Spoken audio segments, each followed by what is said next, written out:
Hoje nós vamos falar sobre estratégias nutricionais.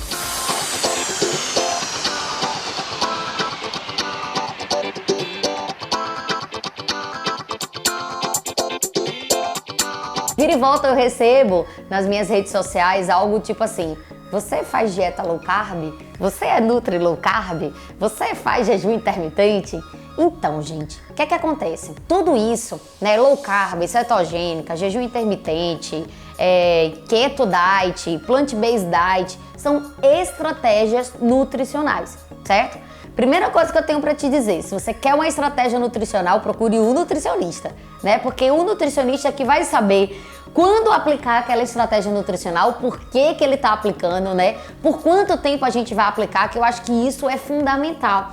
A low carb é uma estratégia muito eficiente, é bastante. Para o nosso público, inclusive, Nordeste, a gente tem o hábito de ter um consumo muito exacerbado de carboidrato. Então acaba que é uma estratégia que a gente tem um resultado muitas vezes satisfatório no nosso consultório, mas não quer dizer que a low carb é para todo mundo. Por quanto tempo que a gente vai aplicar low carb, né? Quanto de carboidrato a gente vai utilizar na dieta, né? Se a gente vai fazer uma low carb um pouco mais restrita ou um pouco mais maleável, a gente precisa entender e compreender um pouco sobre isso. A dieta low carb é tipo, se eu tenho um paciente que chega pra mim com um consumo de 80% do gasto do consumo energético dele carboidrato, se eu desço isso para 60%, eu estou fazendo uma low carb pra ele. Então isso é a individualidade na prescrição dietética. Então assim, como que funcionam as estratégias? Primeiro passo que eu faço no meu consultório é o processo de educação nutricional. Obviamente, a gente acha um pouco tediante ouvir isso, tipo, educação nutricional. Mas, de fato, é muito importante que a gente eduque o paciente, que a gente ensine ele a comer, faça ele ter uma relação melhor com a comida. E aí é onde, muitas vezes, o leigo erra, porque ele vai pegar uma dieta lá aleatória no Google e vai tentar aplicar para a rotina dele, onde muitas vezes ele não está preparado psicologicamente, né? O intestino não está preparado para receber aquela alimentação. Muitas vezes é uma dieta com aportes energéticos insuficientes, aí ele vai causar estresse, mau humor, compulsão alimentar, constipação e por aí vai. Então o processo de educação nutricional precisa ser o primeiro start, né, de toda e qualquer estratégia nutricional. Ele vai antecipar as estratégias, né? Depois da educação nutricional, aí eu avalio, dependendo do hábito alimentar do meu paciente, se eu entro com a estratégia um pouco mais low carb ou se eu entro com a estratégia um pouco mais low fat. Normalmente mais low carb inicialmente, porque como eu falei, o nosso público, o nosso Nordeste tem o hábito de ter um consumo muito exacerbado de carboidrato. Então eu vou começar a fazer o controle e a modular esse carboidrato, né? Depois disso, aí eu salto para a dieta de normalmente low fat, que a gente chama, que é o controle de gorduras, associado comitantemente com a estratégia um pouco mais low carb, né? Caso o paciente, dentro desses protocolos, ele atinja o objetivo dele, dali a gente faz a liberação e dá a alta para esse paciente. Não, o paciente ainda não emagreceu como ele gostaria, a gente ainda tem exames laboratoriais para corrigir, o paciente ainda está com a resistência à insulina, né? Enfim, tá com a hemoglobina glicada ali um pouquinho alta e tal, gordura abdominal muito alta, aí a gente entra no ciclo de estratégia que a gente acaba incluindo o jejum intermitente, que é para gerar uma nova adaptação fisiológica nesse paciente, é fazer com que o corpo dele enxergue a gordura como uma boa fonte energética, né? Mas assim, a gente tem que ter muito cuidado, não é para todo mundo que a gente aplica, porque o paciente tem que estar muito bem educado, tem que estar muito bem psicologicamente para poder fazer o protocolo de jejum, né? Enfim, mas normalmente acontece dessa forma, eu aplico o jejum intermitente, depois do jejum intermitente que eu preparo aquele metabolismo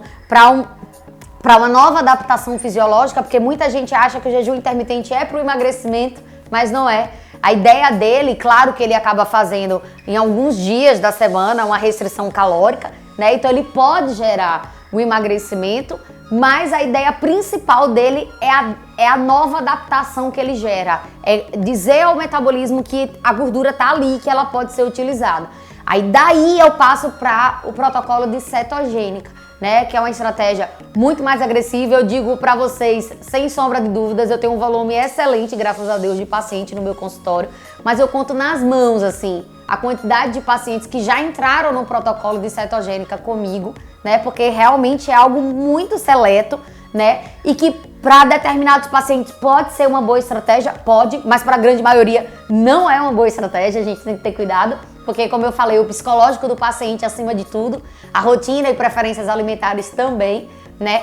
Depois da cetogênica, a gente acaba fazendo uma dieta mais um pouco plant-based diet, uma dieta um pouco mais vegetariana, digamos, né? Muitas vezes utilizando ali apenas peixe, que é uma maneira da gente dar uma acalmada no metabolismo, porque a gente veio estressando ele durante todo esse período, né? Enfim.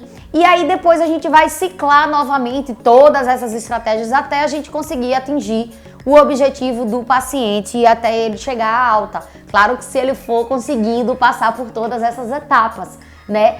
E lembrando sempre do processo de modulação intestinal, que vai acontecer durante todo esse período. Avaliar, investigar se as fezes do paciente tá bacana, se o intestino tá funcionando bacana, se ele tem algum processo de distensão abdominal, gases e tal. Isso precisa ser tratado desde lá o início, né? E para que a gente possa pensar em toda e qualquer estratégia, investigar o intestino tem que ser um dos principais fatores que a gente precisa avaliar logo lá no início do nosso tratamento. Então, como vocês podem entender e avaliar, é que não existe uma única estratégia a ser utilizada. Outra coisa, por quanto tempo o paciente vai ficar em cada estratégia? Não sei, porque depende de cada paciente. Então, assim, não existe uma única estratégia, não existe nutricionista low carb, high fat ou qualquer que seja, né? Um bom nutricionista, ele vai saber trabalhar com todas as estratégias e vai saber qual é a melhor estratégia a ser aplicada para você, para os seus hábitos, para a sua rotina e para o seu objetivo, obviamente. Então é isso.